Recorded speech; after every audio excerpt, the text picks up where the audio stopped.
John, what is up, dude? Dude, I love the way that you like every time I've seen a guest come to your show, your reaction's always the same. You're like, yes. I'm so excited, dude. It's always absolutely the best. And I have to add, with the second demo, dude, god damn it. You start sprinkling in some of, the old blasts again. You start sprinkling in some of, some of the old shenanigans that you were up to some years ago, if you will. God damn, it is fucking awesome, man. I am so psyched to be able to talk it for Thanks, sure. man. Appreciate Yeah. it. You have to excuse me. I'm eating a donut, like fucking top or something. It's perfect. I expect no less. I love it.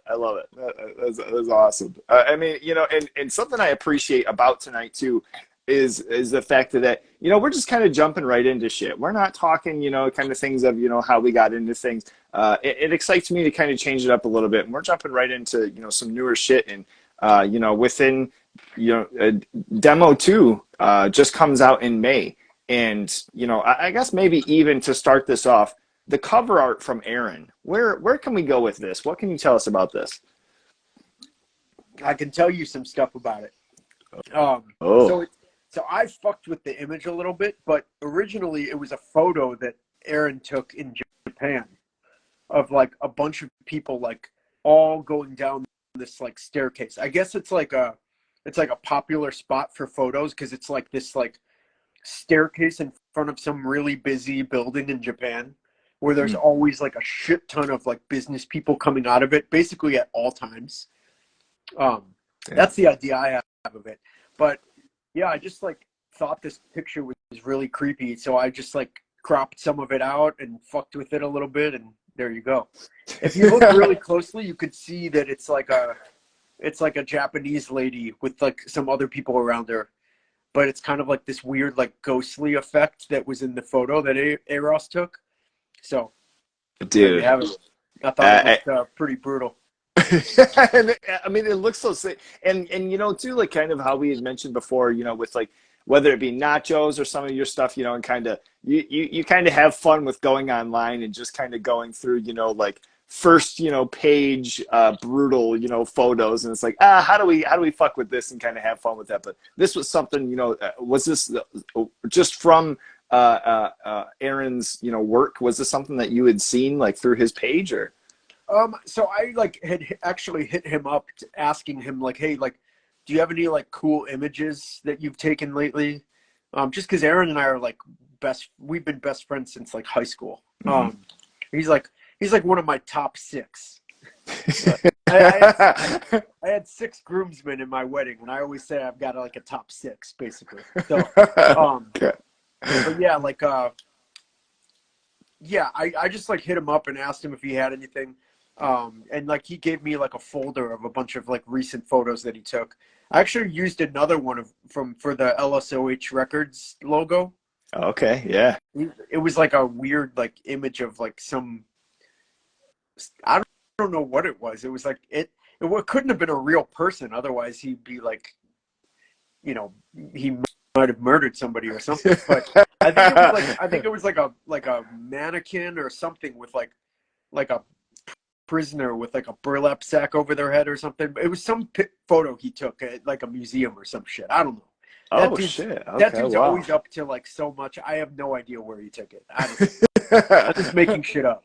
But that looked pretty cool too. I actually have one of the tapes right here. I can look at it. Yeah, I don't know where the fuck that was taken. But I thought it reminds me of what is that? Begotten?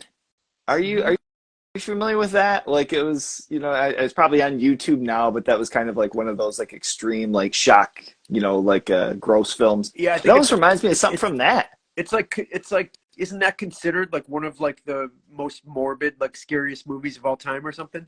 Yeah, it's always on the lists. I figured you of all people would know that. Yeah. I was going to ask about that actually, as far as with the logo, with having the label and putting some stuff out. But that label, that was something I was going to kind of ask, was if that was something to do with that. But apparently, just a rad ass shot, which is awesome. Yeah, it has nothing nothing to do with like Begotten or anything. It's another one of the photos that A Ross took. Oh shit. Okay. But yeah, so I Man. used that for like the label logo, and then yeah, this picture, if you look really closely, it's like just like a few people in Japan, but like the effect that he had on the photo, like one of them is like duplicated. It looks really fucking weird. Hmm. Kind of has like the similar like mysterious vibe of like the art on the first demo. Uh-huh. Um, so, but that was. This is like, I think this photo that I used of Aros's is like one of maybe 2 images that I've ever used that wasn't just stolen from someone on Google. Oh shit. Like, Really? like Okay. every single Yeah, and I didn't want to nacho say it was shirt. like everything, but I know that you've mentioned kind of in our like conversations and things, you're like, it was just fucking something cool that was on like page 2 of like a gore page or something. Dude, yeah, seriously, like every single nacho shirt, every Nachos album cover, every single thing I've ever done ever in Photoshop is just like some image from Google. Like I don't like. It's very rare that I use somebody's photography or somebody's art. I mean, Damn. with permission. Yeah. Yeah, I should yeah, say. yeah, totally, totally. And you knowing him for so long too, it's kind of a cool close bond between the two of you, and being able to have that as well. Totally. Within the label, are you having bands, chomping at the bit, or some of the PV guys out throughout the United States that are just begging you to hop on, or how is that working? Are you just releasing your own shit, or what's going on there? I had no plans to like do anything really like with this label other than like release like this tape really. Okay. But funny story, I actually like this kind of started because I wanted to do the second demo on Practice Hatred, which is what the first tape came out on. Yeah. And Okay. that dude just like that dude and I just kind of had some disagreements, and he didn't want to work with me anymore. That, what's funny is that there's no way for that to not make me sound like I fucked something up. But the truth is that he was fucking wrong, not me. He was wrong. But I can't really go into all that. Yeah. But Yeah. Sure. Sure. Sure. but I will say, yeah, Practice Hatred and I are not going to work together anymore. And, Okay. and it's because of that. Bottom line. Yeah. Oh shit, that sucks. But yeah, so I was like, okay, well, I'll release this myself then. It's not a big deal. Doesn't cost a lot of money to release a tape, But I actually do have a second release planned for the label. Oh shit. And I don't know. I don't even know if I can or should announce like who it is, but it's definitely like Michigan dudes. What? Yeah. Oh shit. Yeah. Oh fuck. Okay. Wow. I mean, I don't. Local to me. It says there's like only a few people watching this right now, so I'm just gonna do an exclusive announcement. But it's this band called User. Oh shit. And No kidding. Okay. It's dudes from like, I mean, it's definitely Aaron from the Repos. He's in it. Yeah. And I think that maybe somebody from like Sissy Spacek is in it because he mentioned something like that to me. So I think it's like dudes that were in other bands, but definitely it's a new project from Aaron Aspinwall from the Repos. And it's called User. That is so and it's awesome. Like, dude, it's like fucking brutal, like 90s sludge, but also like kind of like death metal-ish. Oh shit. Dude, I'm not just saying this because I'm putting it out. It's really good. Like, oh man. It's like, I'm so psyched. Dude, it's fucking phenomenal. It's leagues better than Stomach. I'll tell you that much. You're like, God damn it! Now what do I do? Yeah, I'm about to one up my first release on the label by putting out something much better for the second release. But yeah, that tape hopefully comes out like in like the next month or two. The recording's done. They're working on the artwork, so I'm probably gonna announce that soon, like officially. Oh, so sick. Yeah, dude. I figured you of all people would be excited because they're like Michigan dudes and like, dude, if you haven't heard this band yet, which I don't think a lot of people have because it's like I don't think it's been released, but like, dude, I've only heard the name. and I heard that somehow Aaron was involved with it. So Yeah, this is it's awesome because this might have been months ago where I was like, it might just not have worked out or something didn't pan. But god damn, that's fucking awesome. dude, Can't they're wait. really the demo that I'm about to release is like fucking top notch. It's like people are gonna like hear it and be like, holy shit, this is fucking phenomenal. So What a name. yeah, God. right. I know.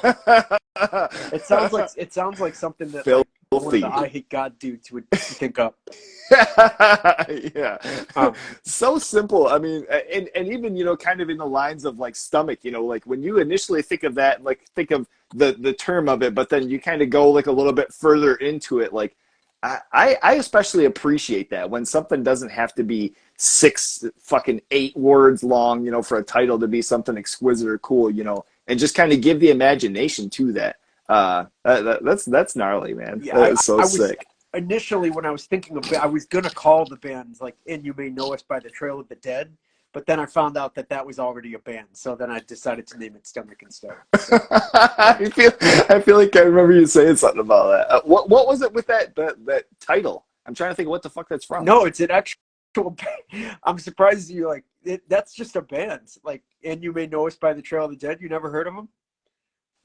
No, I mean, I'm thinking of like a movie quote. That's not from a I mean, movie. okay, that might be from a movie for all I know. It might be from like a well-known movie for all I know. I, they're a band. You should look them up. I think they're like Oh pretty. I think they're shit! pretty like well-known. What a coincidence! Like for all of like the sentence of something to actually match up. That's I pretty think I'm fucking wild. excited. I'm excited that I like tried to make a joke, but you like didn't know what I was talking about. So it's like, what the No, fuck? I'm like I have no idea. Yeah, Shit, yeah, I'll we have to were check it talking out. about like like really long, like complicated band names, and like that's just like the first one I thought of. But yeah, Shit. I mean, all failed jokes aside, Stomach is just a very simple name. I actually have a new song coming out on the new album called Stomach. It's like a self-titled song name, Oh and it shit, kind of like it's awesome. kind of the lyrics are kind of like abstract, but they sort of like explain the band name a little better, like the Oh, concept, okay. Um, I Fuck, just yeah, man.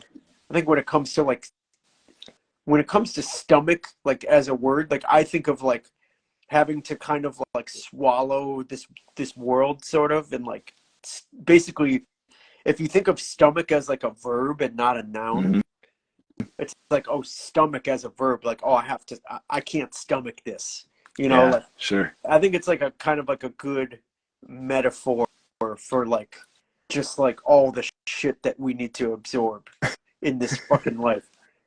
And then coincidentally, like with your stomach, you eventually shit it out too. But yeah, but Right. still, like, yeah. Shout out to Austin Paulson who just dropped a comment, "Stomach by stomach from stomach," which is true. It's always a If hard only move. if only it was a self-titled album too, which it unfortunately is not. It could be Oh, okay. "Stomach by Stomach off of Stomach." Yeah. Yeah, It still has a ring, there's still, a little bit of time as far as if you go back and kind of, reevaluate a couple yeah. things. Before I mean, this though, so within this LP here and kind of like, off the air here we were talking. I don't want you, having to, feel like you have to put shit out that isn't, ready for release or isn't ready for mention. But first, foremost, I did want to talk about the demo. So you just a couple months ago, demo 2 comes out. Absolutely, initially, is it Dim View? Was that the first track that you released for it? um, I actually released it all Oh, at the same time. I oh, did like a oh, full okay. stream. Zach Rainey just said I can't stomach this combo. I Hopefully he sticks around so I can talk some shit about him and Ucko's home. But anyway, um, yeah. So yeah, I actually released the whole thing at once. So when I did like the pre-order for the demo, I just like did a full stream right off the bat.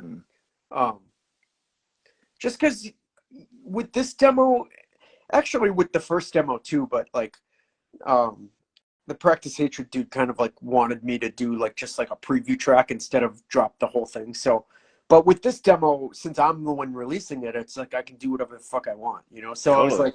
I was like, I felt like the whole thing would work better as being able to listen to the whole thing, you know. Mm-hmm. Um, like my vision for it is not just one song, really. Yeah. Okay. So I figured, yeah, why not just do a full stream right off the bat? Like have that be the first introduction, like you get the whole thing, you know. Okay. Okay. So I think I was thinking of the dim view, the T-shirt that you did as well with the cassette. There was the dim view was the title underneath the imagery, right? yeah, yeah, that is like the first song on the second demo is like also the title of like underneath the shirt. Yeah. Um, Okay.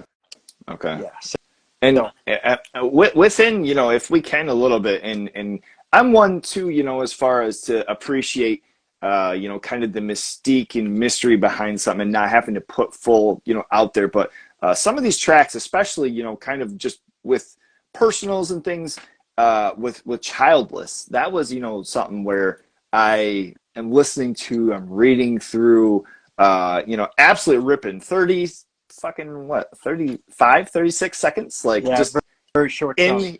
in here to beat the shit out of you, and then see you later, let's go get pizza, or whatever the fuck after. Dude, all I want is for people to listen to that song and then get a pizza. That's all I if that's what somebody does after listening to that, then the art is successful, you know. On a serious note, though, within that track, what can you tell us about, just kind of sitting down with that and really, trimming yourself? Because I feel like it might have even been something where you might have had a little bit more, and you were really kind of trimming on, what the lyrics were going to be for a song like this. Yeah.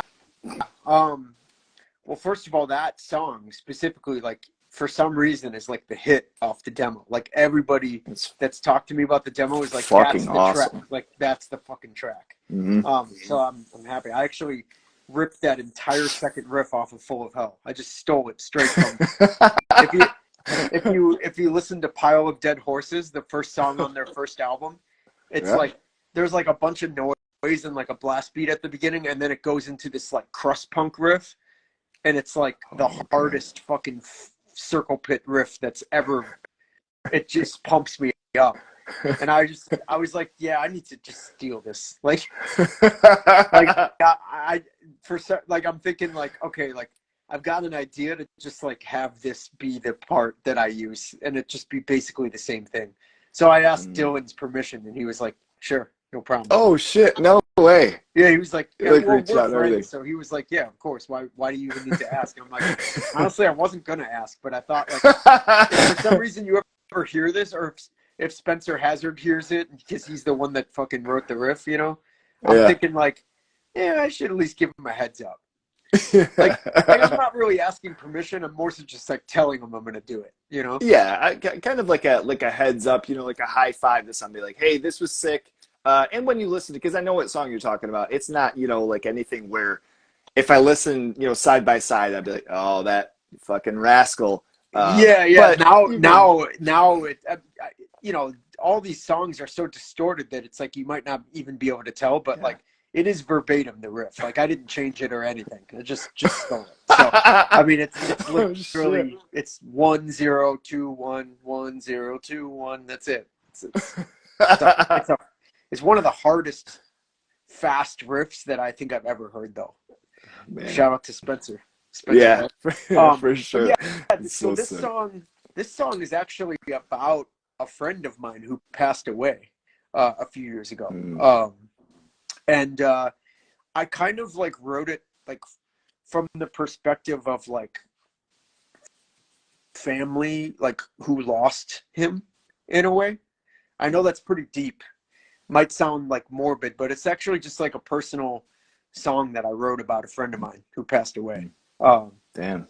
And yeah, it's just like, there was a lot of like kind of like history between me and this friend, and like, like we were close at one point. We had a falling out. Like there was just like some tumultuous history between me and this person, and I wrote the song about him. That's basically what the song's about.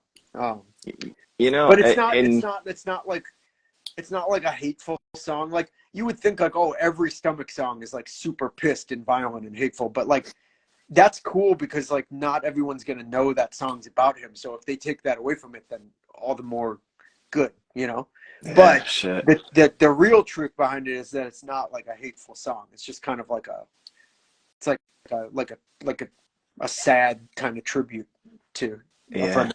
So Yeah. so yeah, that's that behind that. But if you don't know that, it just sounds like a fuck you song, you know. So which I'm also fine with anybody taking away from it. So I mean, I think, that's kind of the beauty behind even being able to have these conversations. Because, like, my personal, to a song like this, and like the lyrics, like, gone long before no goodbyes. I think you do something like that, kind of back and forth. But then you adding, that story behind it, I now kind of get a different picture of, like, oh shit, like there's a completely different heaviness, to what I was initially thinking with it. So, totally, yeah. yeah, I that's love stuff like this too. Like whenever I like watch someone on this, like that, like if you interview someone else, like I love like when I'm into a band, like finding out about shit like that. Who doesn't, yeah, yeah, So that's I mean, fucking same thing with awesome. like Nirvana, like anytime I was able to like find like the inspiration from those songs, or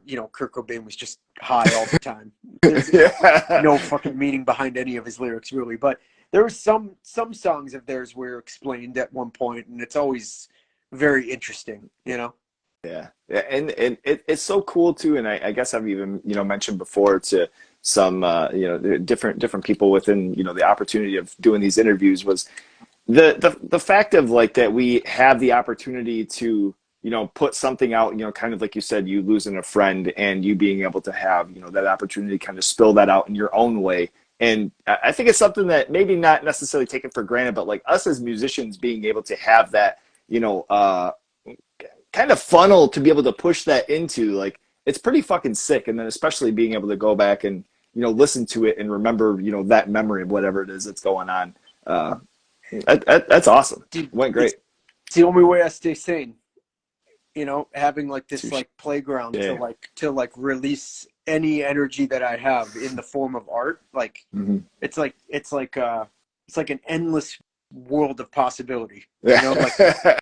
I mean, like it's not like I'm not. I think it's funny, but I still don't understand like why there's like certain punk or hardcore bands that like put the like parental advisory sticker on their like I don't fucking get it. You're not selling this at like fucking Circuit City or something. Like you don't need to worry about like a kid picking this up. Like it's like just don't worry about it. This isn't like Marilyn Manson in the '90s.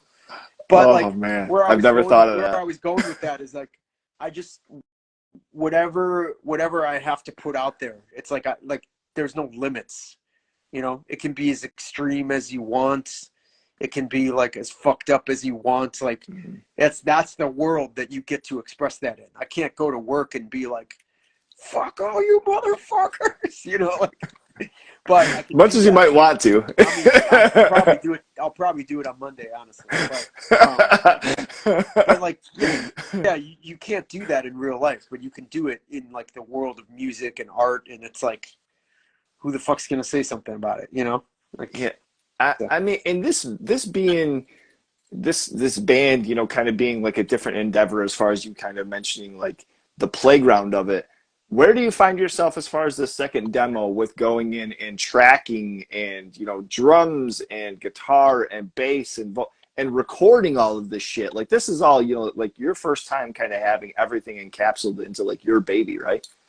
yeah, well, this project in general, because I recorded the first demo too, but yeah, like Right. I got a little bit better, I think, Hmm. for the second demo, and I can't really say I got a little bit better for the LP because I recorded the second demo and the LP together. It was all one session. So Oh shit. yeah, so Okay. like yeah, if you'll note like when the LP comes out, you'll notice the recording is like basically the same quality, same mix, all that Mm. as the second demo. But yeah, with this like large batch of songs, I definitely feel like I like recorded better this time.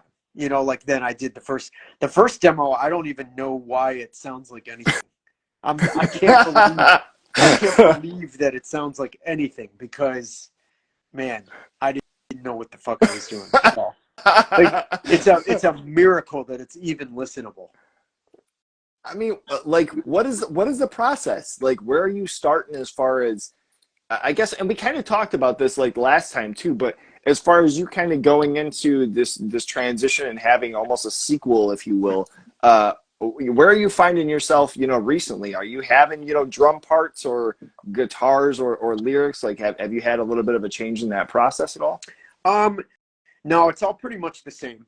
Okay. But like, yeah, I mean, like when I started getting into like recording, I just like I had a Mac like already, like it Hmm. was just in my basement. So I was like, okay, like GarageBand, like that's comes with Mac. So Hmm. sure enough, the desktop had that on there. So I was like, okay, cool, I've got a platform I can record with. Um, Everyone was like, oh, use Logic or use like other these free things, and I'm just like, I don't even know how to fucking use a website. Like, what do you think? I'm gonna like go into the website bar and type www dot, like, fuck you. So so yeah, I had this program already, and I was like, okay, step one, I've got a program I can record with, and then I bought a bunch of mics from Sweetwater. I bought this like mic package, um, you know, like a vocal mic, a snare mic, rack toms, all that, and then I just kind of like started looking up like where you can put mics, like where the best sound comes from on an amp. Yeah, I also got some gear, which I Yeah. never really had before. Never really had any gear. Like Okay. 20 something years of playing music, I just got gear like a year ago, 2 years ago. That's awesome. But A yeah, like, Yamaha kid, I assume, right? yeah, yeah, yeah. Well, I've actually had the Yamaha kit for a long time. That Okay. admittedly, I've had drums for like a really long time. But Okay. as far as like guitar and bass gear, like that's new. That's new for me. Hmm. Um, Shit. and yeah, I went to Guitar Center, or not Guitar Center, Sam Ash, and bought Okay. I bought the guitar that Just Oborn uses on the Electric Wizard's Dope Throne. I just bought the same one. What is that? It's a Epiphone. Well, it's an Epiphone SG. He uses an Epiphone G400 on that album, but they don't Hmm. make those anymore. So it's like it's basically almost the same guitar. Oh, okay. I would Damn. love to have a G400, but they're really not much different. Oh, So okay. yeah, so I Okay. just bought like the equivalent of that into Sh- 2021. So Sure. um Okay. yeah, What I what what haven't. about the bass? Did you say you bought a bass for Oh, this then I too? actually have had a bass for a long time too. It actually Okay. belonged to Aaron, the guy that took the picture on the. Oh I, I shit. bought it. I bought it from him for like $50 in like 1999 or something. It's it's a It Jackson. still It's a works, Jackson, baby. and it looks like a heavy metal bass, and it's That like a rules. total piece of shit. And I will not play on anything else. I will That's never. I awesome. will never play on another bass. If that thing like gets run over by a truck, I'm gonna have to repair it somehow.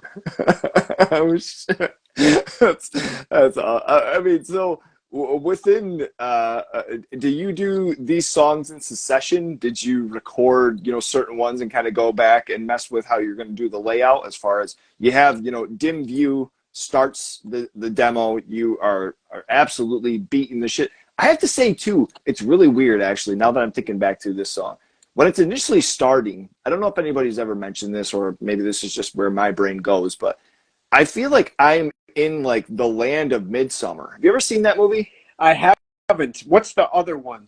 Uh, Her, Her- Hereditary. Hereditary. I've seen that one with like Okay. the girl that gets her head chopped off by the tree or whatever. Right. Okay. So the dude, well, actually, now that I'm thinking about it, I don't think it's the same guy who scored both of those movies, but the initial like moments of dim view coming on, I was even kind of listening back today and I'm like, every fucking time I feel like there's like this beauty before, like almost kind of like the fucking calm before the storm or whatever, but Yeah. there's like this beauty in whatever's going on prior to the guitars. Once the guitar comes in, you're like, okay, I'm fucked. There's Yeah, no turning back.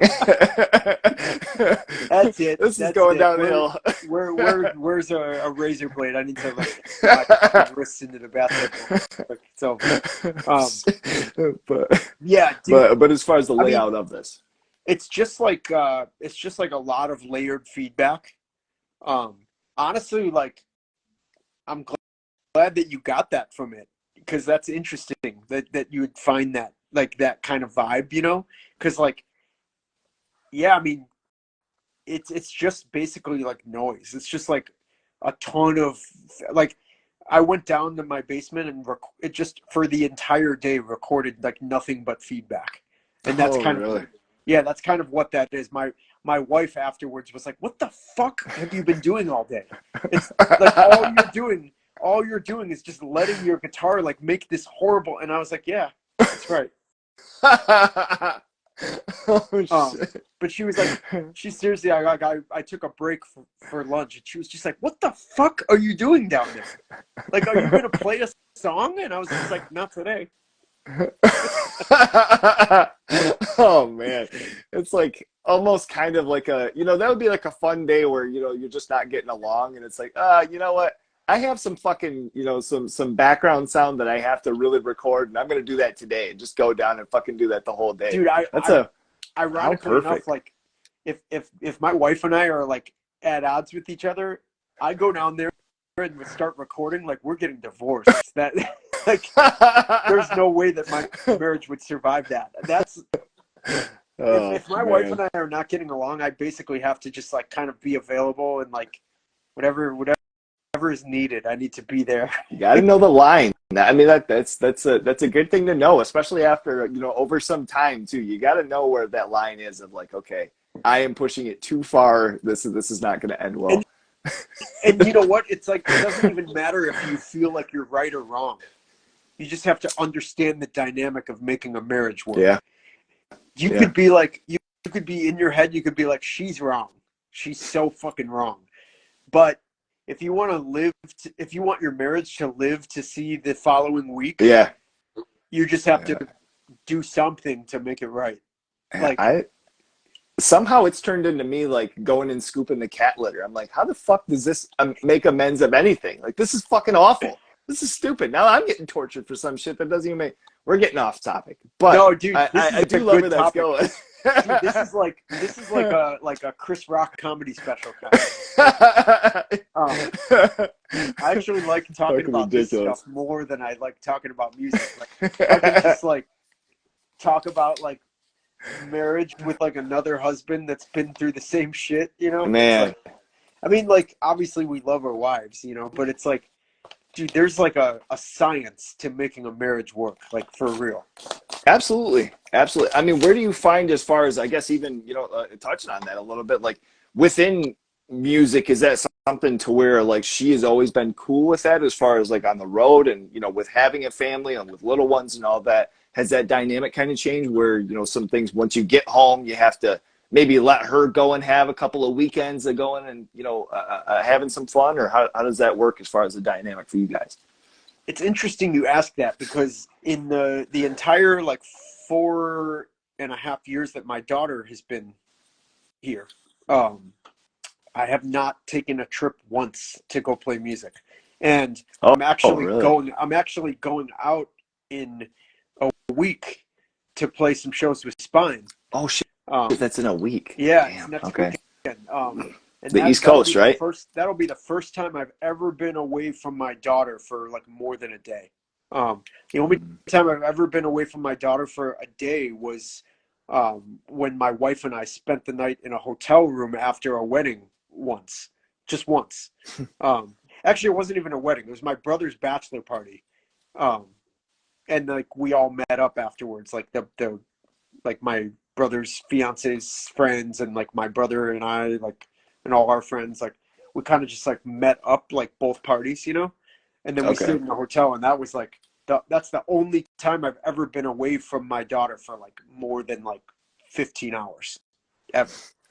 So Shit. so yeah, this is going to be interesting. But to answer your question, like in theory, like my wife is cool about like pretty much anything, but you just have to like work together, you know? Mm-hmm. You know, just like anything, like whether it's music or not, like you can't just be like, all right, fuck you, I'm going to Burger King, you know?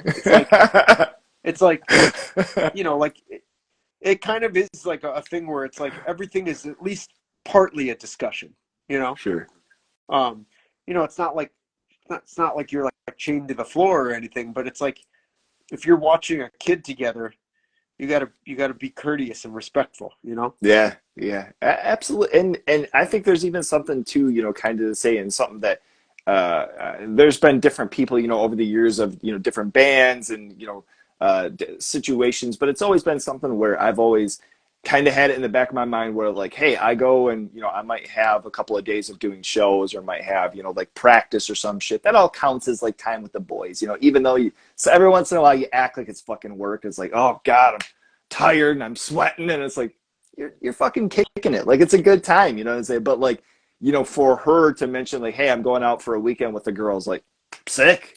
Go and have fun. Go and do whatever the fuck. Like, have a good time. Like, just come back because at some point I might have to go and do some more shows and shit. Yeah, I kind of look at it like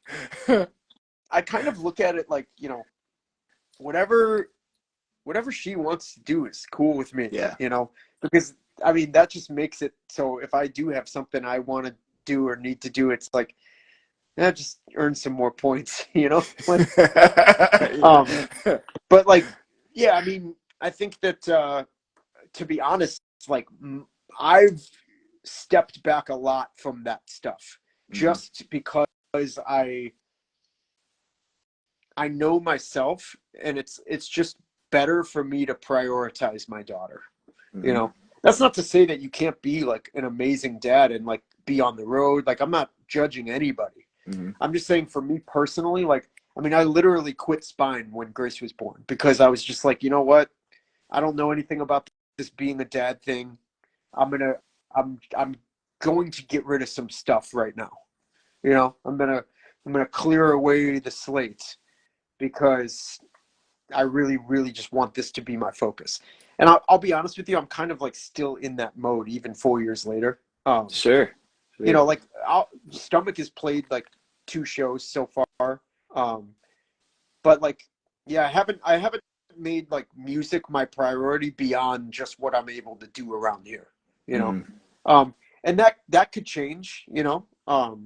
At some point, especially if Grace gets older. But I don't know. I've just been very, very committed to like just not losing focus on what matters to me most, which is like just being around here. Dude. You know, just Yeah, you're it's not a it's lying. it's almost like a an enthusiastic sacrifice.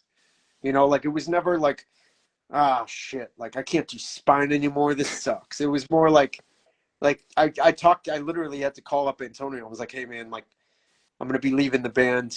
I can't do both right now. I've gotta focus on this. Hmm. So some people can do all of it, and those people are amazing. Um, Yeah. but that's just not that's I'm sure I could, but it's just like I'm not a person that likes to have a lot on my plate. Yeah. I I can see prefer to that clear too. things away and just focus on what's most important, and then if there's time for the rest, then fine. But I don't really I'm not really a multitasker. Yeah, yeah, and I mean, I guess to go along with that, like my daughter just turned 6, and I don't even really necessarily talk a whole lot on here, or kind of make post pictures, or do just kind Yeah. of just to have that separation from things. But when you look back, or like you even mentioned, as far as like your daughter and being that small in those 4 years, like look at how much time has passed and how much change has happened just in that time. Like I think that's always been the biggest thing for me. As far as like obviously with like work and shit, but even without that, having that opportunity to be able to be there for those times and kind of see those things firsthand, I think has always been, especially since having kids. You're like, I don't know how I can miss that. Dude, I seriously. completely commend anybody who does.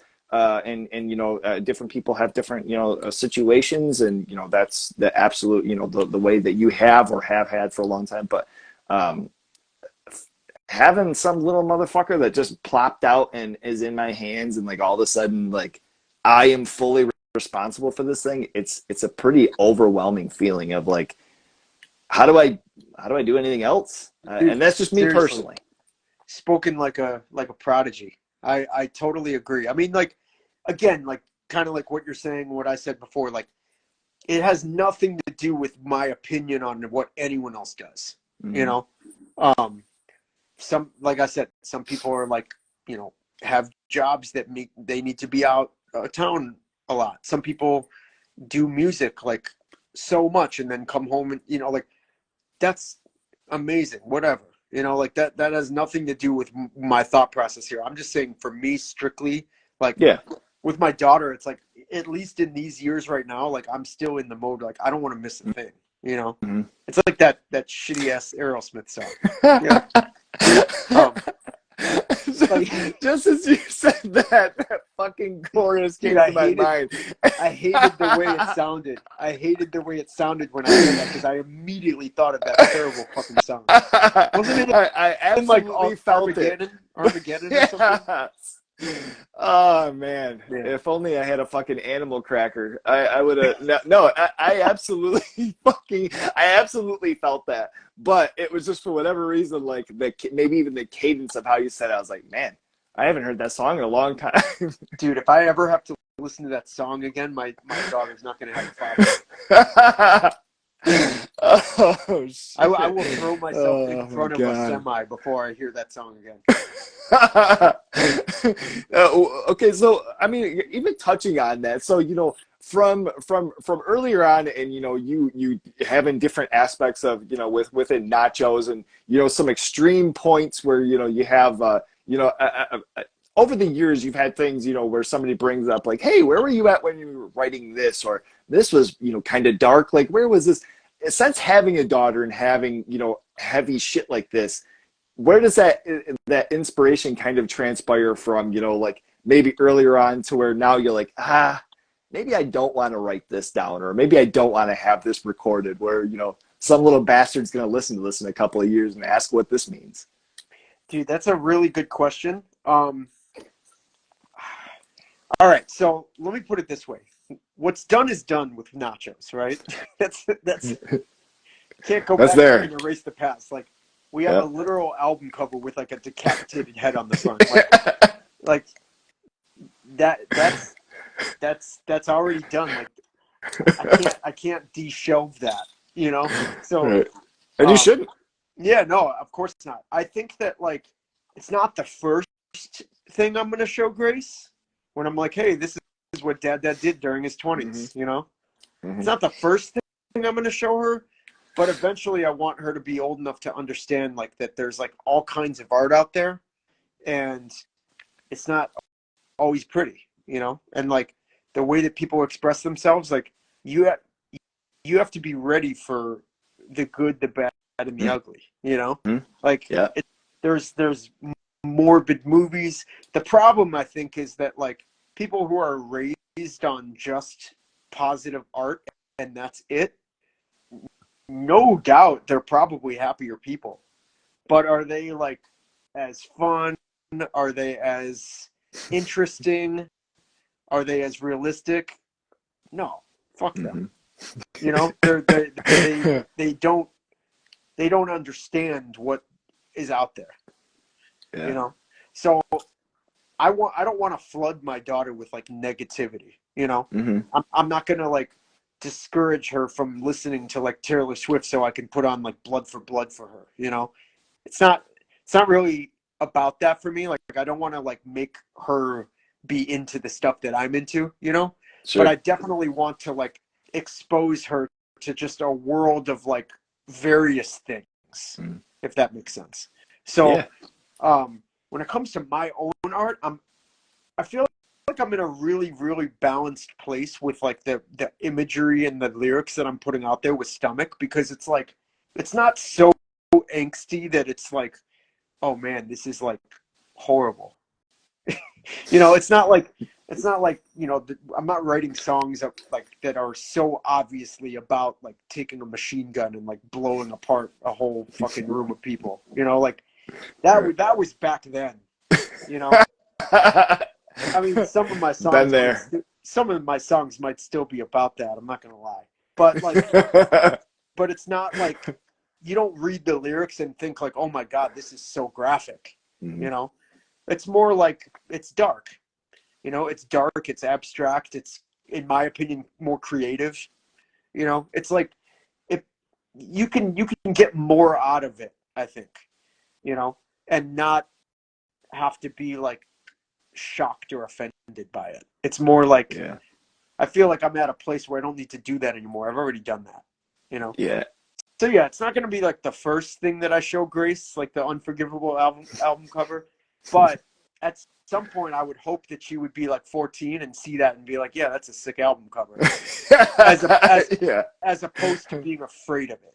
Sure. You know what I mean? Sure. I don't Maybe want her to be cultured. I don't want her to be afraid of things the way Right. that so many people are afraid of things or uncomfortable by things. It's like Hmm. Ask a question.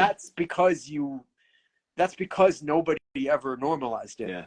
You know, Right. when you Right. think that something's weird or strange, you fear it. So it's Hmm. like if you understand that there's a lot that's out there, some of it's happy, some of it's sad, some of it's disgusting, some of it's beautiful. Like I feel like you'll be a more well-rounded person that can like just live your life. Yeah. You know. Yeah. So Absolutely. And I mean, I kind of touch on this just in the fact of, from personal experience, like recently, for instance, like this last year, my daughter's, reading and, sounding out shit. And I right. have all of my old band shirts, which are all say prison suicide. And so, it's all like this like vulgar shit, or imagery or whatever, or some like a chick with her boobs out and fucking with a bunch of pit bulls. And but the prison suicide part, she's sitting here now and she's starting to sound out the words. I'm like, oh fuck, man, like I can't do this. Like Dude, I can't that's go. an oh shit moment for sure. So that was kind of where I was like, man, where does that go into play as far as, like I'm wearing my own band t-shirt and now I'm like having to fucking explain this to the little one, like, okay, how can I make this cool? But you touching on that too, I think it's kind of something, of course, my dumbass has to relate it to horror movies, but kind of in the sense of, having something being on screen and this graphic kill versus maybe even having like the camera panned up on somebody's face and they're witnessing something as you're hearing everything that's going on. So it's kind of like you're not experiencing it, but you see somebody else's like their shock of the moment to where you can kind of take that in. You're like, oh shit, like what is it that's actually happening, and leaves more to the imagination. I like Totally, that. yeah. I think when it comes to kids, like, my daughter's 4.5, so it's like I'm not in like the later stages yet. But I think that like my understanding of like how I want to do this whole thing, is that I don't want to expose Grace to like negativity at an age where I can't talk to her. You I want to be able to I want Grace to be able to see things when she can have a conversation with me and really take it in. Mm. You know, I'm not gonna show Grace like, you know, Texas Chainsaw Massacre right now, and be like, Grace, that's not real. Those people aren't really dying. It's like all she's Oh gonna get out man. of that is like, wow, I'm fucked for life now. You know, but if Grace wants to watch a movie like that when she's like 9 or 10, I mean, I saw that movie when I was like 6, so whatever the fuck happened with that, you see it right here. But Yeah. when Grace is like old enough to have a intelligent conversation with me to where we can talk about stuff, I feel like that'll be, I mean, that's like what parental guidance basically is. Mm-hmm. It's like, okay, I'm not going to just show this to you and let you like run along. It's Sure. like, if you have to see something like this, I want to explain it to you. I want to find out how it made you feel, discuss it. Like, obviously a 9-year-old isn't an adult, but I feel like a 9-year-old can have a conversation that she's going to remember for the rest of her Yeah, life. So absolutely. that's Have kind that of like, comprehension enough. yeah, I love totally. that. So yeah, Within this too, I mean, this went a little bit, even more, deep that I initially intended, but I absolutely appreciate this, and it's something that I don't ever necessarily, really dig into, with people too. So, but you're kind of touching on these topics and different things, and having that thought in the back of your mind. The last track, God Denial, which I read the title and I'm like, oh my God, like this is just something, where it's like definitely a conversation to be had and something, for nowadays, I feel like it's, it's something that needs to be, touched on and, have an open conversation about too. Where does, where do you go as far as writing this track? So that is a song that was originally really goofy that I turned into something brutal. So since we're going all out, I'll just come out and say it. That song was originally called Sled God, and it was about John Candy's character from the movie Cool Runnings.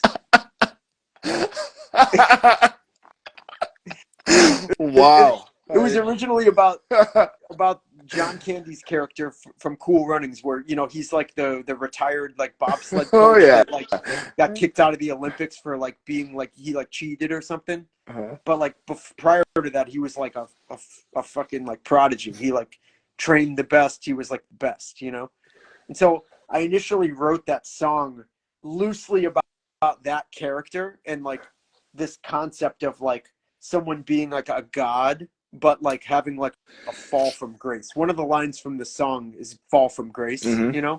And so it's like just like somebody's demise, like they were at the top and now they're on the bottom, And so the song is undeniably brutal, right?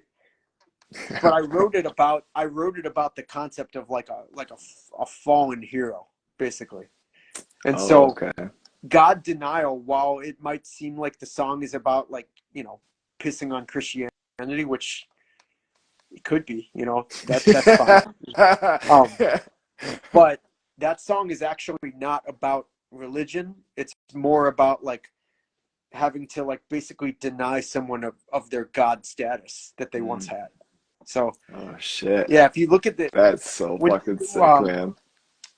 I don't have the lyrics in front of me right now, but I think one of the lines is like, um, not it's something something nothing lasts, and like Okay. yeah, nothing lasts. It's Uh, kind of like uh, this concept of no longer sacred. yep. Uh, that's one of the lines for sure. Okay. Um, yeah, I but wrote them down over here just kind of to have it in mind here too. That oh, was right before that. I think it says warned in the past, no longer sacred, nothing lasts, discarded. yeah, that's what it was. It's discarded wrath, nothing Mm. lasts, and so it's Yeah. like Oh yeah. Right. it's basically like, okay, this person's like reign at the top is over. Nothing lasts. Like Sure. if you think you're hot shit now, it's gonna end.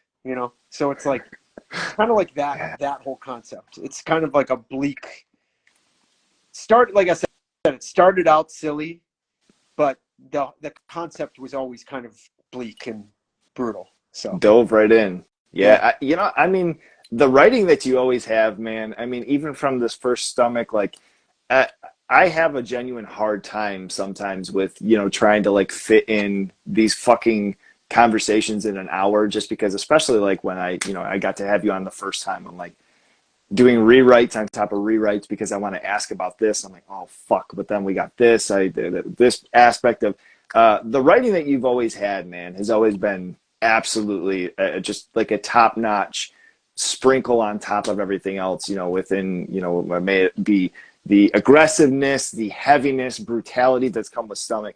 Uh, but I mean, even the story with this track, and then that completely like getting dumped on its head, and still remaining like I see exactly what it is that you're saying from initially, and then it turning into as dark and fucking dooming as what it ended up being. Like, it's so sick. I absolutely love it. dude, It's fucking awesome.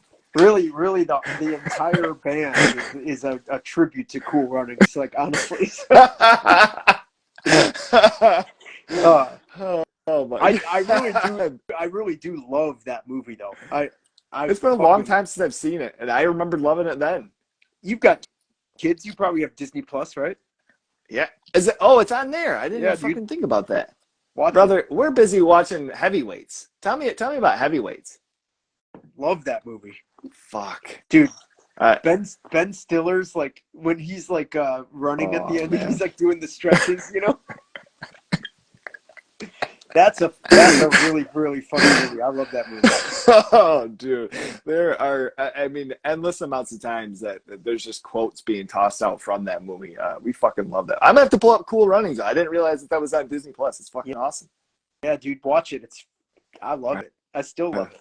That's sick. I remember loving it when I was little too. So, within, so we have this the LP. So there's kind of like a little bit of a leak on your Bandcamp mentioning. As far as that there's an LP coming, aforementioned, nothing, anything specific. Is there anything as far as that you can mention with a release of this? I know it's kind of early as far as within May, but then you've been kind of, touching on different things as far as the LP coming out. What do you got? What do you got planned for this bad boy? So yeah, I was kind of thinking about like what I should and shouldn't say about it, just because like with labels and whatnot. Yeah. I'll be releasing it through a friend's label. I'll say that much. I just found out today that it's going to be out by the end of the year, which I'm Oh very shit! stoked about. I was, with like pressing plant times and all that, we weren't totally sure, but without saying exactly when it'll come out, like it's the release date will be before 2024. So Fuck, man. yeah, really, really pumped on that. I've just found that out today, and I was like, Sick. yeah, That is awesome. it's a triumphant Cool Runnings moment for sure. But yeah, Bring that back. Yeah, so it's 8 songs. It's Ooh, about fuck. 42 minutes of music. Oh shit. Which I feel like is not too short, not too long for like a doom album, or sludge Totally. album. But yeah, it's 8 songs, mostly like slow and heavy with like 1 or 2 like power violence songs on it. Oh Um, man. lots So of sick. nods to like Electric Wizard and Grief on this thing, and like some Sun and Earth influences too, kind of like what you would expect. But honestly, like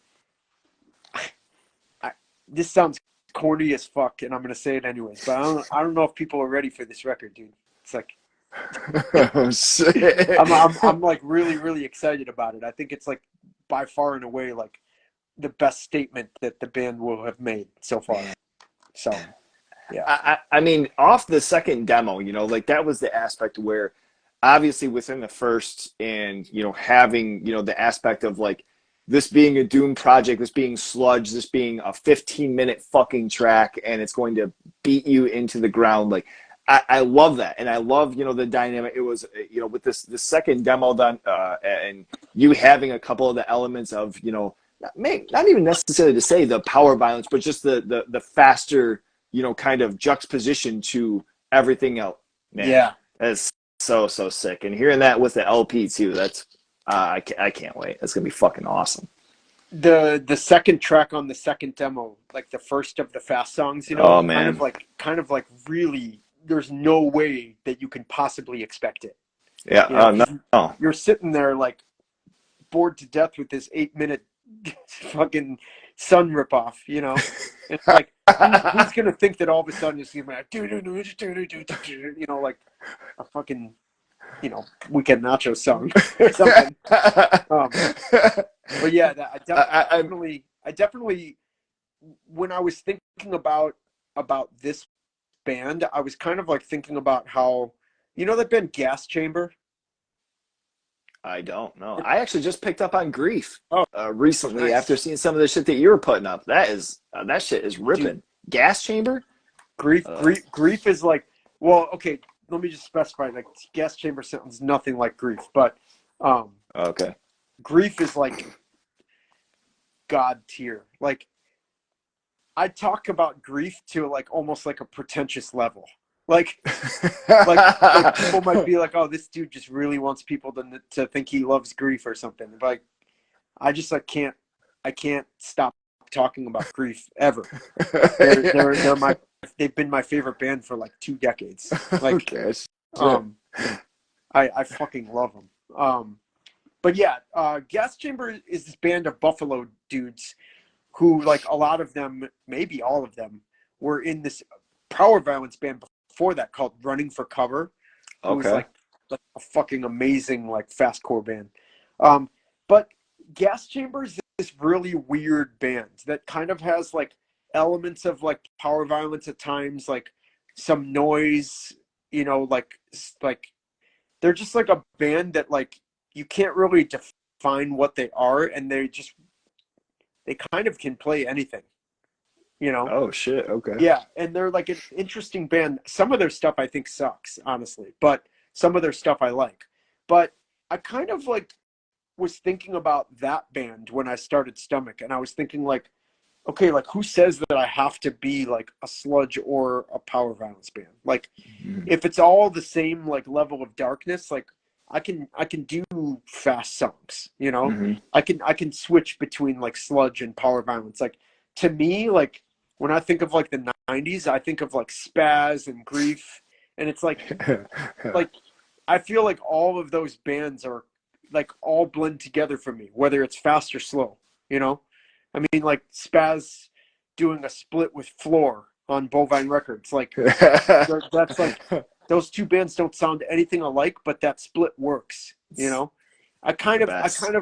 I kind of want Stomach to give off that vibe, you know, where Oh, okay. it's Sure. like doesn't, you know, you could eventually just come to expect a fast song, you know, I mean, or there's something. still the same remaining like aesthetic as far as there's still the chunkiness to it, and even if I mean you mentioned like those splits, like I have always loved shit like that, and even to a certain extent, I've always loved mixed bill shows just because of it not being the same fucking thing for you know hours upon whatever that you're there for. I've always thought that it was awesome to have something that's fucking maybe a little bit more chaotic and maybe a punk band and maybe I've always thought that shit's cool. And then especially I mean even Spine and the fucking Repos, like you guys doing that fucking that makes a little bit more sense now that I'm saying that other shit doesn't make sense. That I mean, that makes sense, still but though, at the time, like, there's no way that like it was guaranteed that if you like the Repos that you like Spine,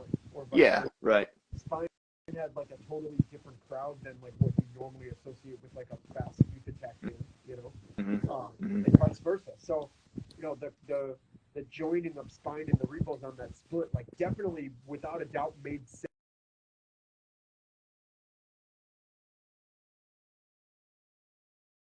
Kind of. So, Sorry, can you hear me? I think we yeah, cut there. yeah, absolutely. Still, Yeah, like, I got a fucking phone call.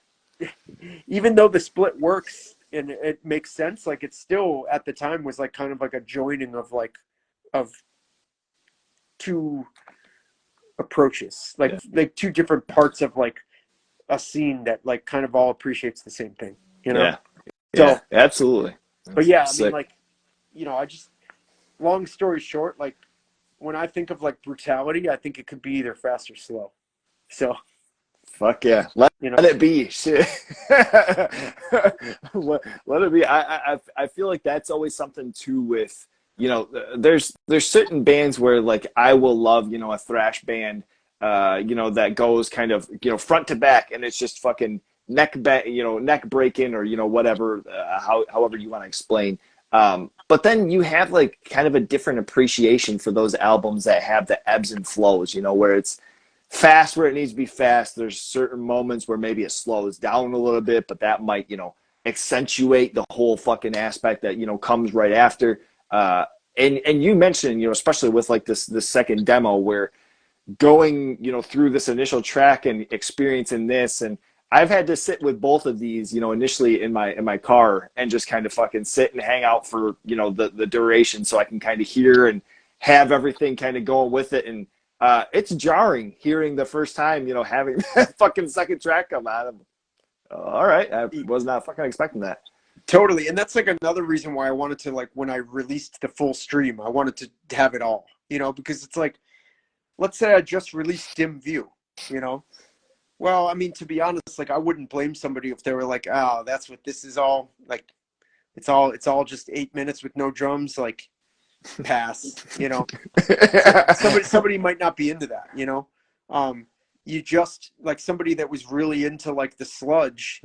I just post one of those 20-second fast songs that, you know, they might be like, oh, that's what this is. Like, you know, there's a billion Power Violence bands, whatever, you know. Yeah, yeah. So putting all of it there, it's like it works more like a full thing.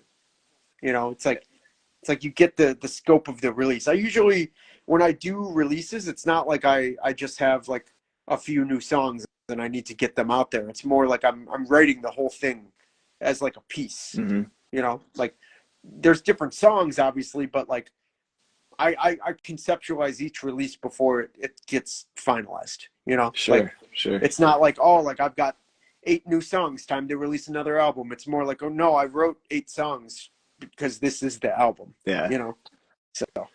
Now, did you? Because I think I might have missed a little bit, or I might have fucking even gotten you off track here as far as within that. Within the second demo, was that something to where like you had recorded and you had to kind of move, you know, some songs around, or did you have, you know, kind of a lineup as far as what while you were writing them, as far as putting them in succession? So that's actually a very interesting thing to touch on, because initially I had demo 2 and the LP, and I had both of them written separately.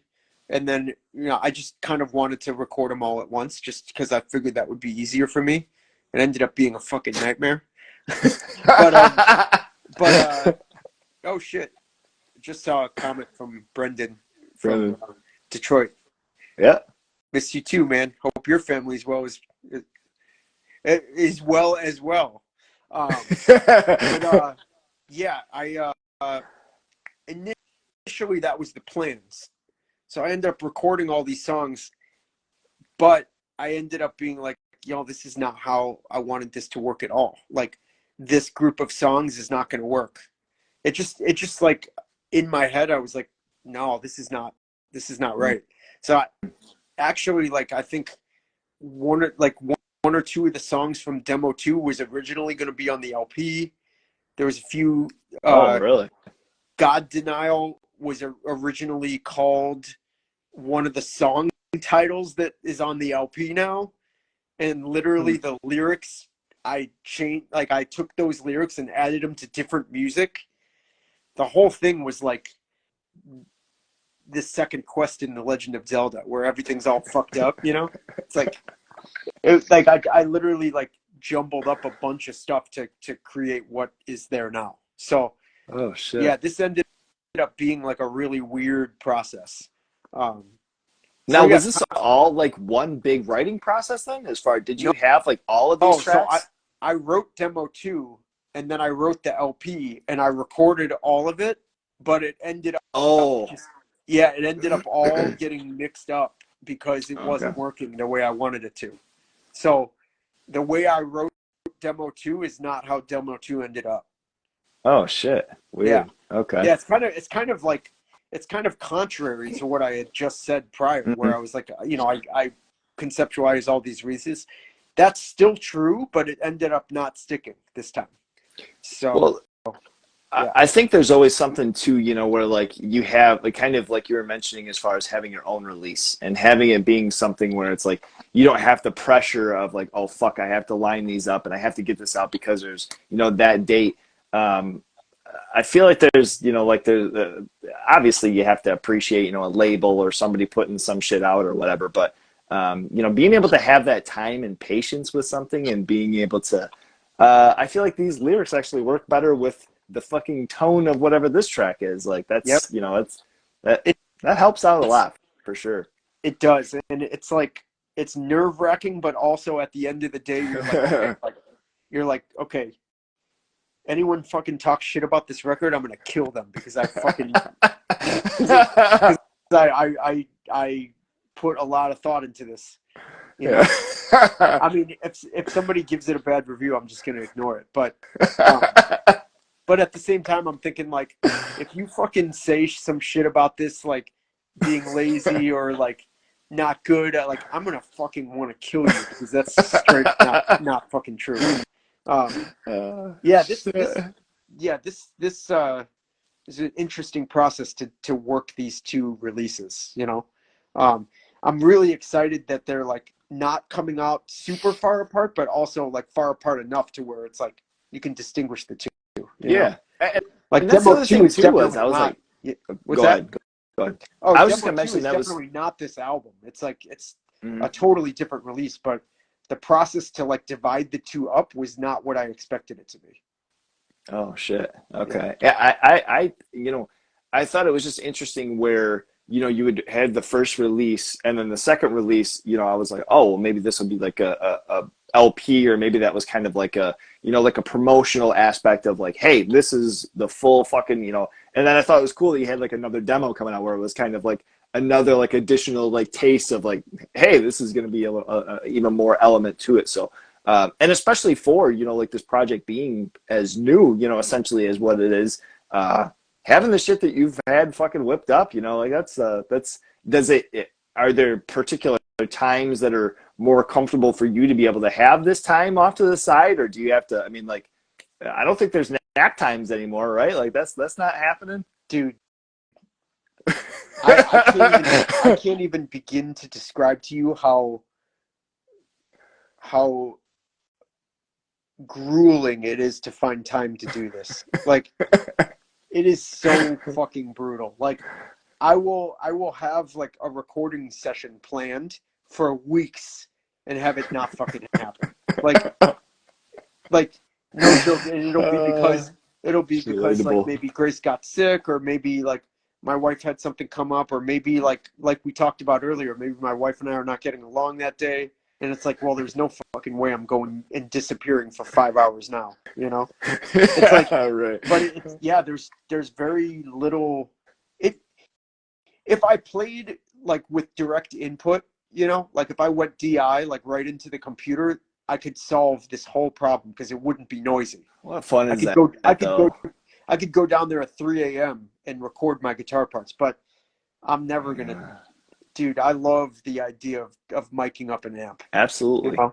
Like I love miking up my amp and like making sure that it's like fucking stupid, like And it's interesting too, especially like I don't know if you've ever had or like done like little demos or anything like that as far as like recording with like electric drums. But I've had, little instances where from early on in playing on them and trying to record like on like a fucking demo that we were sending out to somebody versus like a couple of years ago that I played on a fucking electric kit, and I'm like, holy fuck, like why don't you just record with this? Like this sounds insane. Like I would rather not have the fucking headache of having to mic up all this bullshit. And this is speaking on like us doing the shit ourselves, not going to like a studio or anything. Um, totally. but amps, I feel like eternally there's just nothing like having the head warming up and the cab. There's just something with that process where you have everything with that and you fucking like strike a note and it's just rattling fucking everything around you. Like, Dude, can't replace it. seriously, spoken like a prodigy again. Like, I don't even play guitar, but I'm around plenty of them where I'm like, oh yeah, that's the tone there, fella.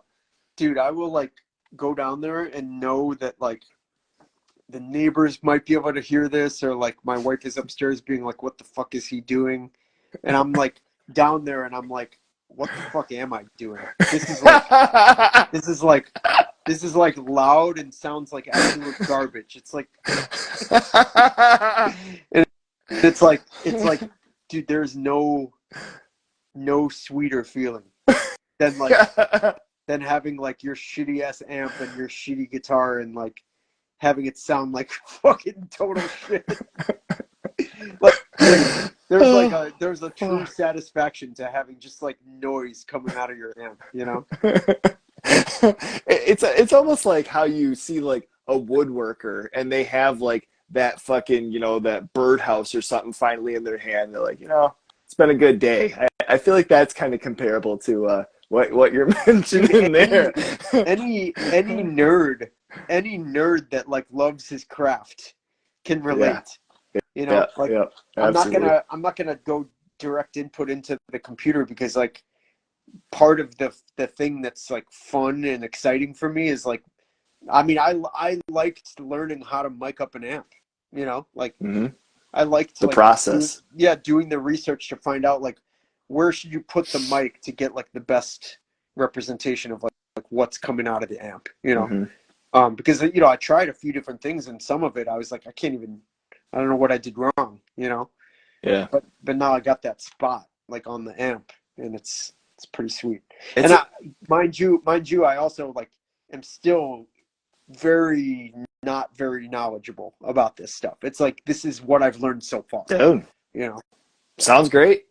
Absolutely sound, and it's kind of one of those things too where like the true test is like playing that bad boy over some headphones versus in the car. It's not jumbled. Fucking beats ass. You can't ask for better, man. Sounds fucking absolutely solid. What snare are you using on these? So I have a Yamaha, not a Yamaha. It's a Pearl Maple Custom. It's Okay, okay. like I think. it's a 12-inch snare, not a 14-inch. So it's like a little bit smaller around. Oh, oh shit. Okay, yeah. Yeah. Actually, if you go to the Stomach Instagram and you go back just a little bit, like towards the beginning of when I started posting, I posted a picture of it. Um, Huh, but yeah, okay. it's like an orange maple custom pearl 12-inch snare drum, and it's also it's like 7 inches deep too. It's like a deep. Oh shit. Okay. Yeah, it almost looks like it almost looks like What it could the be fuck? like a rack top. Okay. Yeah. Damn. That's awesome. Shit. I've had that since high school. Man. So that Me that's and Aaron, the dude that took the picture on the demo, me and him went to this place called Modern Music in Naperville, Illinois, and I bought that snare. He was with he was with me when I bought it. that's fucking awesome. Yeah. God damn. That's I mean, and is this a it's not the first recording that you use that on, right? That's Uh, been through the years or what do you no, think? I've used that snare on a ton of Yeah. recordings. Okay. Okay. Yeah, yeah. It Man. was on I used it on like the Few and the Proud LP, that straight edge band that I Okay. did. Um, Never used it on a Nachos record. Um, never, yeah, Not the never sound used. you were looking for? Well, there was always a drum set at Andy's studio that we used. Oh yeah. So That's true. yeah, that Yeah. the way you said that reminded me of when the dude from Back to the Future is like, that new sound you're looking for. Marvin Berry. You know what I'm talking about? Yeah. Yeah, Um, absolutely. yeah. Well, that series in general is great, and this kind of transitions a little bit because you're mentioning film, and I had to make sure I was wearing my Friday the 13th fucking t-shirt today, so you could remember that there's 10 other movies that may outweigh Part Seven, but that might be for another Oh conversation. man, you want I to get don't into that now? Oh shit, I don't think so. dude, Yeah. Part Seven is legendary.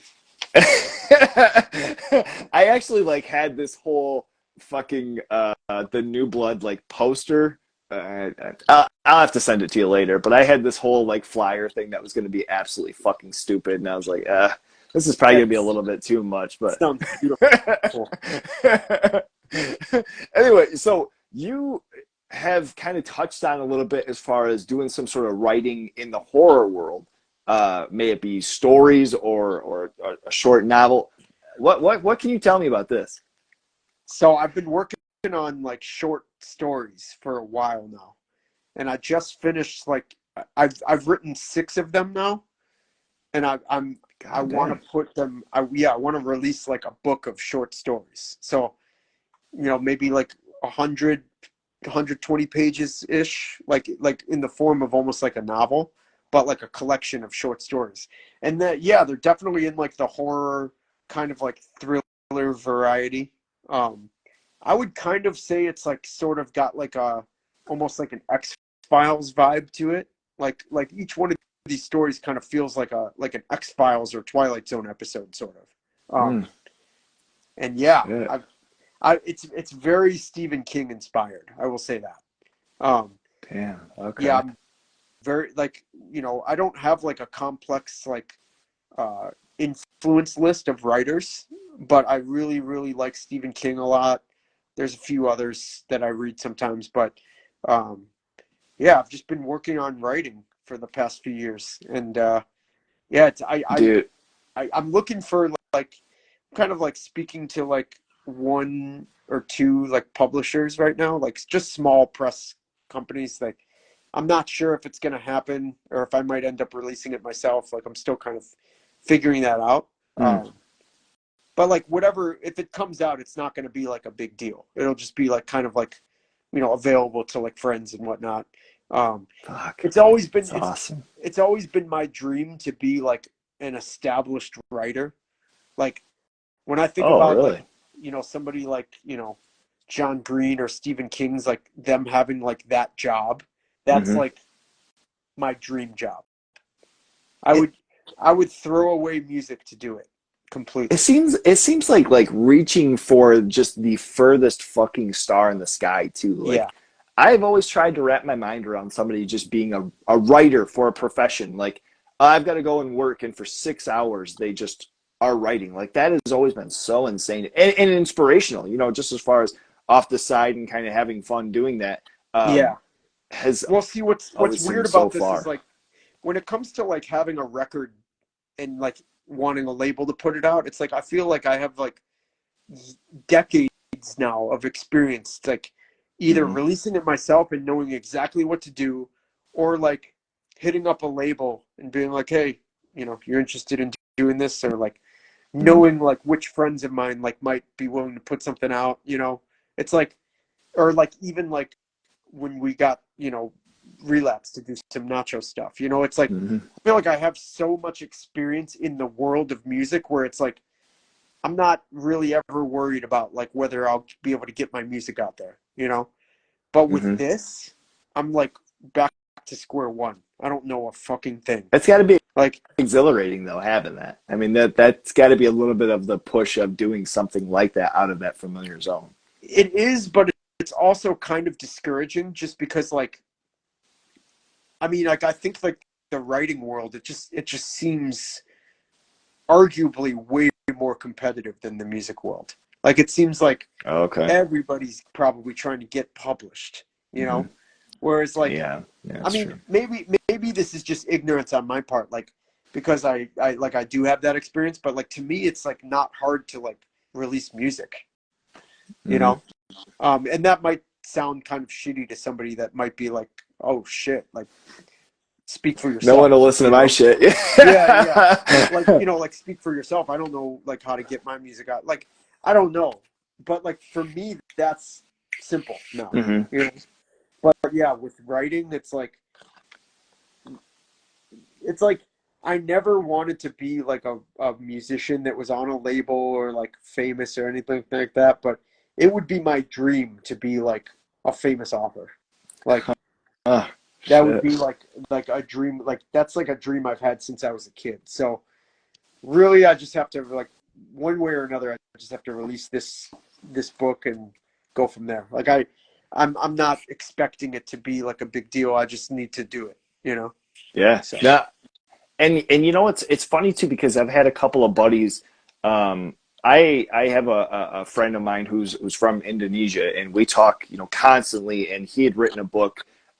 It's like 4 or 5 short stories, kind of folk tale, really cool, like horror inspired. And he had just self published it himself because I was asking because it's a physical copy. It's fucking came from, I think it was even Amazon that he ended up like getting that yep, whole thing booked through. yep, But it's just like even thinking of that, like I wrote this on my laptop, I submitted it, I da da da da, and then having like this tangible fucking thing in your hand, like that's pretty wild. I mean, and I guess even thinking about that with records, like the whole process with any of this shit really is pretty mind blowing. I mean, we just kind of get used to something fucking coming on the doorstep, and you're like, oh, all right, sick, here it is. yeah. I will say this. I do still get like the same excitement from like I said, I had a copy like just sitting here, but like I like holding this like I still get like the same excitement from it. uh, It's not really challenging to me anymore. mhm. It's just kind of like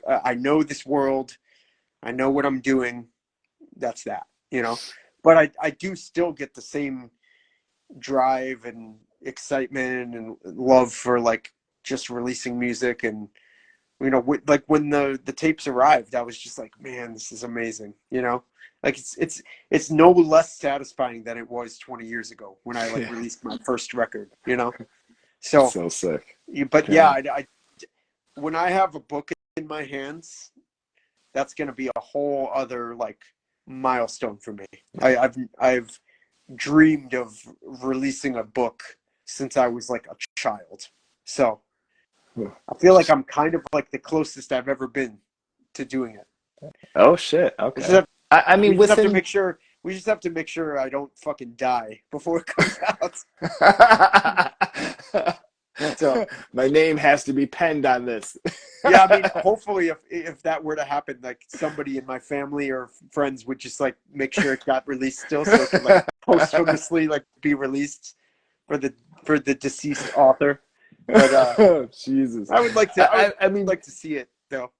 yeah, so within that, like, kind of even touching on this whole process of like, you having your studio set up and you doing all of that within writing, like, where do some of those vulnerabilities come into play as far as maybe even taking a step back and rereading these and feeling like, maybe this is something like my characters or maybe dialogue? Were there certain aspects that you've kind of, fine tuned over this process of writing these? Yeah, man, it's brutal. I'm like, I'm constantly like going back and rereading and be like, this is terrible. Like Mm-hmm. way, way more than with music. Mm-hmm. Like with music, it's like one or two goes at it, and I've got usually what I want. Doesn't It's not hard for me to write music. Writing, as fun and amazing as it's been, like, is still like I feel like an alien in like another planet. Like it's like I'm I haven't developed a ton of confidence with it, but enough to like I am fully willing to like get it out there, Mm. But yeah, I go back all the time and edit it and change shit, Like it's brutal because like I feel like I haven't solidified like my routine with this, It's like Oh, okay. yeah, like but at the same time, like I've always said like I would never release something that I wasn't happy with, So Sure. well, I feel like I've gotten the stories to a point where it's like I'm ready to go. I'm ready to have someone release this, and yeah, I'm happy with the way the stories are. So Man, I've that's I've read awesome. I've read through these enough times and edited them now to where I've got them where I want them to be. So Damn. Yeah, and I always think, especially with writing, there was an interview that I was listening to once with Quentin Tarantino, and he was talking about, I think he was working with Michael Madsen, and he was trying to get him like into a certain space, and he wasn't quite getting, the reaction or the mindset of where he wanted him to be. And he was speaking with somebody else. Quentin Tarantino was speaking with somebody else, and they were like, well, why is he doing XYZ? And what is it that he's looking for further steps from now? And it was just kind of a crazy process of like, I've already fucking rewritten and revised and spent years writing this script. And now you're asking me to like write further dialogue for this person to understand where he's getting and where he wants to be. It's like, just with writing and shit, like there is such a process with stuff, and some of the things that people have in their kind of repertoire of like little tricks, even like that, I'm like, man, it's commendable, dude. It's fucking gotta be taxing, dude, but worth it. just hearing this though, like I don't really like working with other people. I can't imagine. I can't imagine Quentin Tarantino being in that position. I would shoot myself in the fucking head. Like having to like have my vision be carried out by like Somebody else. I'd kill everybody on set and then just that'd be it. Move production shut down. Everyone's dead. Like It's insane. I mean, I could not do it. I could not be a director. I'd just lose my mind. That's crazy. Um, But there's something, I think, even in this solitary of being able to to write, or being able to have even stomach and doing, the writing process. You guys have now had your second show, right? It was you and you have to forgive me. I can't think of the Adam. guitarist that joined you. Adam. Fuck. Yeah, Adam from Sick, Tired, and See It Shit. Yes. He plays drums in both bands, but plays guitar in Stomach. Yeah, we just did Insane. our second show. That was the first show as a two-piece with me on drums. First show we did, I was on bass and vocals, and in my opinion, it was kind of a disaster. I'm not good at doing that. Oh. And I tried. Oh, okay. I tried, but I was not happy with like how I did at all. On the contrary, this show we just played, I was extremely happy with how we did, and I thought it was fucking awesome. So sick. We're and the first show, like Adam and Finaldi, the dude that was playing drums for that show, like I thought they both did amazing. It was just me that fucking sucked at that show. So this show we just did, I thought was excellent.